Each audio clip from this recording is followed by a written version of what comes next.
Hoje darei continuidade na leitura do livro Alegria e Triunfo. Será o capítulo 2 e o tema do capítulo é a lei da prosperidade. Então o Onipotente será a tua defesa e terás abundância de prata. Jó 22, 25.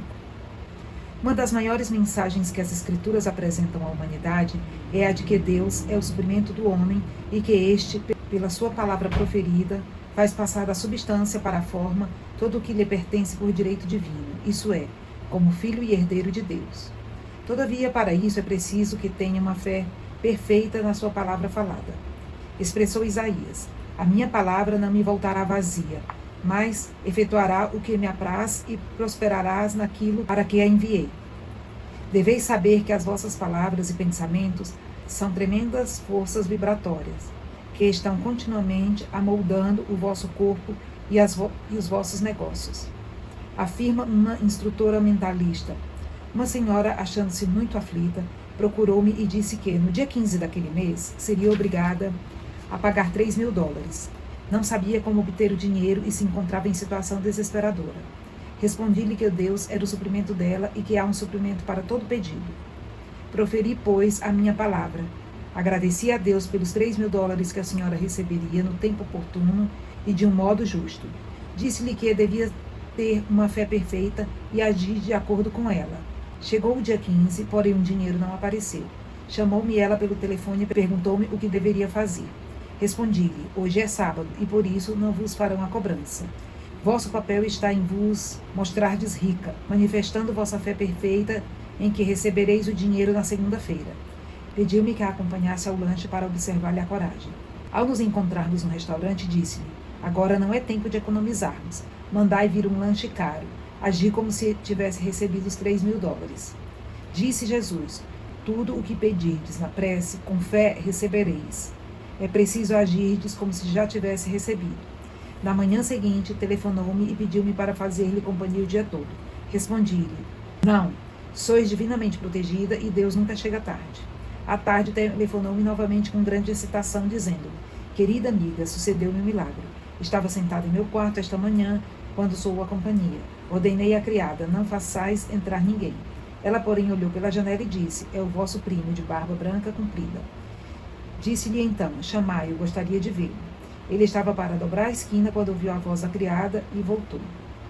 Conversamos quase 1 hora e já estava para sair quando me perguntou: como vão as finanças?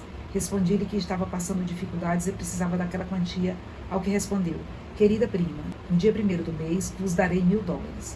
Não queria que soubesse que estava em perigo de cobrança. Perguntou-me: que devo fazer? Só recebereis o dinheiro no dia 1º e preciso dele amanhã. Respondi-lhe: continuareis a fazer o tratamento mental. O espírito nunca atrasa.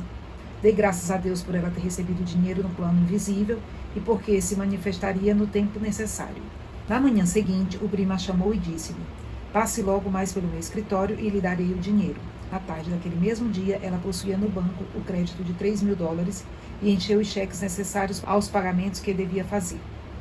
Encontrais na Bíblia uma admirável ilustração deste capítulo, com referência aos 3 reis que se encontravam no deserto, sem água para seus homens e animais. Consultaram o profeta Eliseu, que lhes deu uma extraordinária mensagem. Assim disse o Senhor: não notareis vento, nem vereis chuva, e entretanto o vale está cheio de água. É preciso que vos prepareis para o que pedirdes, quando ainda não há o menor sinal de sua visibilidade. Por exemplo, conta uma senhora que tendo necessidade de alugar um apartamento em Nova York, numa época em que era difícil encontrá-lo. Seus amigos se puseram a procurá-lo e lhe pareceu tão impossível que lhe escreveram: estás muito custoso, será necessário mandar desguardar vossos móveis e de residir no hotel. Respondeu-lhes ela: não vos aflijais por mim, sou uma mulher e encontrarei um apartamento. E fez a seguinte afirmação: Espírito infinito, abriu o caminho para o meu apartamento. Ela sabia que há um suprimento para cada pedido e que, agindo no plano espiritual, não dependia de condições externas e também que uma só pessoa com Deus é maioria. Planejara comprar nova guarnição de mesa quando o tentador, o pensamento contrário ou a mente racional sugeriu: não adquiras a guarnição, talvez não consigas finalmente um apartamento e ela para nada vos servirá. Porém, respondeu prontamente a si mesma: prepararei o meu terreno comprando a guarnição. Assim se preparou para o apartamento, agindo como se já o tivesse. Afinal, encontrou milagrosamente um que lhe foi concedido, apesar de haver mais de 200 pedidos. A guarnição lhe serviu para mostrar que tinha fé ativa. É necessário dizer que as covas feitas pelos 3 reis no deserto ficaram cheias de água. Para as pessoas comuns, não é fácil dirigir o movimento das coisas. Nelas, o pensamento contrário de dúvida e temor surge do subconsciente. São os exércitos do inimigo, que devem ser postos em fuga. Isso explica por que é que, geralmente, a escuridão é maior antes do alvorecer. Uma grande demonstração geralmente é precedida de pensamentos atormentadores. Ao fazerdes a afirmação de uma alta verdade espiritual, desafiais as antigas crenças do subconsciente e o erro aparece para ser expulso. É nessa ocasião que deveis fazer repetidamente vossas afirmações, regozijando-se e dando graças como se já tivesse recebido, pois, como disse o Altíssimo, antes que me chamem, lhes responderei. Isso quer dizer que todo bem e toda dádiva perfeita já vos pertence e estão à espera do vosso reconhecimento. Só podeis receber aquilo que vos verdes recebendo. Possuis somente a terra que está ao alcance de vossa visão mental. Todas as grandes obras, todas as grandes realizações foram levadas a efeito pela conservação da visão na mente. E muitas vezes, pouco antes do grande triunfo, vem o insucesso aparente e o desânimo. Quando chegaram à terra prometida, os filhos de Israel tiveram medo de entrar, pois diziam que estavam cheios de gigantes, diante dos quais se sentiam como uma planta rastejante. E vimos gigantes, e pela nossa vista nos julgamos perante eles como plantas rastejantes. Essa é a experiência de quase todos.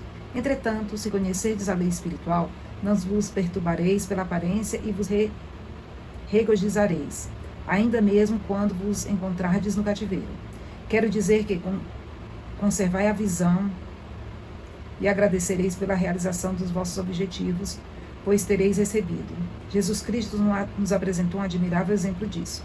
Declarou aos seus discípulos: não dizeis vós que ainda faltam 4 meses para o tempo da colheita? Pois eu vos digo, levantai os olhos e olhai para os campos, pois já estão maduros para a colheita.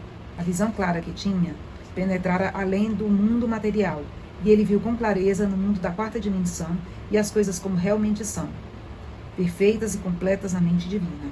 Assim também vos deveria conservar a visão de objetivos de vossa peregrinação e pedir a manifestação daquilo que já possuístes. Poderá ver a vossa saúde perfeita, o amor, o suprimento, a vossa expressão completa, o lar ou as amizades. Todas essas coisas são ideias acabadas e perfeitas que estão registradas na mente divina, ou vossa própria mentalidade superconsciente, e deve expressar-se por vosso intermédio. Como exemplo, citarei um fato relatado por uma esoterista norte-americana. Diz ela: um indivíduo se dirigiu a mim pedindo que fizesse tratamentos ou afirmações para o seu êxito. Era de absoluta necessidade que arranjasse dentro de um tempo determinado $50.000 para atender aos compromissos de seu negócio. Quando se dirigiu a mim, o prazo estava próximo de expirar. Ninguém queria colocar dinheiro em sua empresa e o banco recusava francamente fazer-lhe um empréstimo. Quando me contou isso, respondi-lhe: julgo que perdeste a calma no banco e ficaste sem forças. Podeis dominar qualquer situação desde que domineis primeiramente a vós mesmo. Voltai novamente ao banco e acrescentei: farei meu tratamento. Este tratamento consiste na seguinte afirmação: estais identificado em amor com o espírito de todos que relacionam com o banco.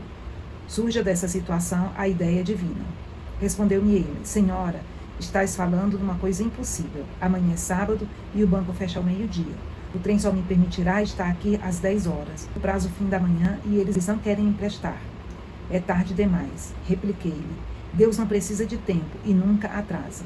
Com ele todas as coisas vos são possíveis. Nada sei de negócios, mas tenho um conhecimento perfeito sobre Deus. Tudo me parece bonito quando encontro-me aqui a escutar-vos. Porém, quando me vou embora, é terrível. Residia numa cidade distante e não tive mais notícias dele durante uma semana. Chegou então uma carta. Dizia: tinhais razão. Emprestei dinheiro do banco e nunca mais porei em dúvida a veracidade do que disse. Encontrei-o semanas depois e perguntei-lhe o que foi que sucedeu. Evidentemente, estivestes tempo bastante, não é verdade? Respondeu-me: meu trem chegou atrasado e me achei aqui somente quando faltava 15 minutos para meio-dia. Entrei calmamente no banco e disse: vim fazer o empréstimo, e me atenderam sem fazer objeções alguma. Eram os últimos 15 minutos que lhe restavam e o Espírito Infinito não se atrasou. Neste caso, aquele homem não podia alcançar o resultado por si só.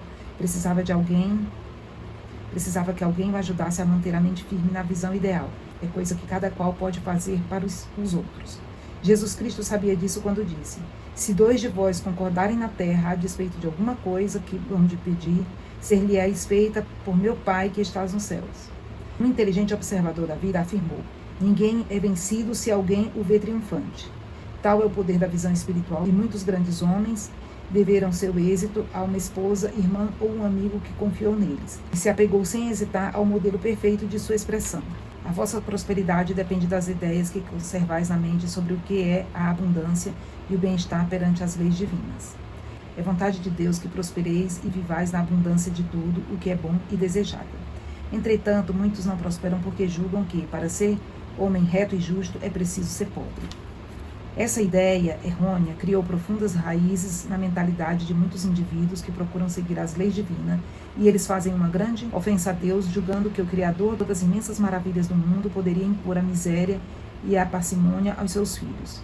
Jacó, que conforme a Bíblia foi abençoado diretamente por Deus, começou a prosperar desde essa ocasião e ficou imensamente rico.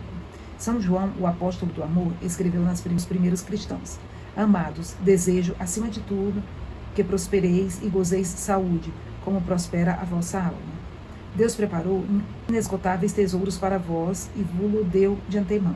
Porém, de acordo com as leis da manifestação, é preciso que, pelo vosso pensamento, deis à substância cósmica a forma que vos convém: dinheiro, saúde, etc. Pela afirmação e a prece, fazei que a substância universal receba a forma necessária para a realização de vossos pedidos. Deveis vos enciumar pela prosperidade dos outros, porque esse sentimento é um obstáculo muito grande para o bem-estar. Pelo contrário, quanto mais pedires a Deus pelo benefício aos outros, mais sereis favorecidos. Existe uma lei do dar e receber, a qual deveis observar para poderdes receber absolutamente de Deus. Essa é uma lei mental cuja aplicação é indispensável para adquirir a verdadeira prosperidade. A mais simples expressão dessa lei foi apresentada por Jesus da forma seguinte: dai e vos será dado. Emerson a descreve da forma seguinte: a polaridade ou ação e a reação se encontram em todas as partes da natureza, na obscuridade e na luz, no calor e no frio, no fluxo e no refluxo das águas, no masculino e no feminino, na inspiração e na expiração das plantas, e nos animais, na dístole e na diástole do coração, nas ondulações dos fluidos e dos sons. Se a lei do dar e receber não se manifestar perfeitamente na vossa existência e vos parecer que dar muito e recebeis pouco, não procureis o motivo disso nas pessoas que recebem de vós. Com efeito, a causa de não receberdes compensadoramente pode estar em não dardes liberalmente e abundantemente, e ao mesmo tempo sem o sentimento de contrariedade ou de que vos fará falta. A vossa dádiva só é válida quando é feita com prazer e alegria e com o sentimento de que possuis muito mais. Quando se trata de serviços prestados ao trem ou de esforços em benefício de alguém, devereis dar de coração aquilo que melhor tiverdes, não pensando na retribuição. Quando os vossos esforços na vida não são convenientemente compensados, facilmente podereis atribuir a causa aos outros, porém, a causa está inteiramente em vós mesmos. Se obedecerdes sincera e conscienciosamente à lei, ela agirá em vosso favor, e recebereis abundantemente pelo que derdes de vossa parte. Se vos parecer que a lei não está agindo em vosso favor, deveis procurar em vós mesmos o motivo desta aparente variação da lei, porque ela é absolutamente invariável e não tem exceção. Entretanto, não devereis julgar que a compensação deva vir da parte de quem recebeu de vós, pois quase sempre ela sempre dará uma grande volta antes de vir ao vosso encontro. Porém, virá acrescida de grandes juros.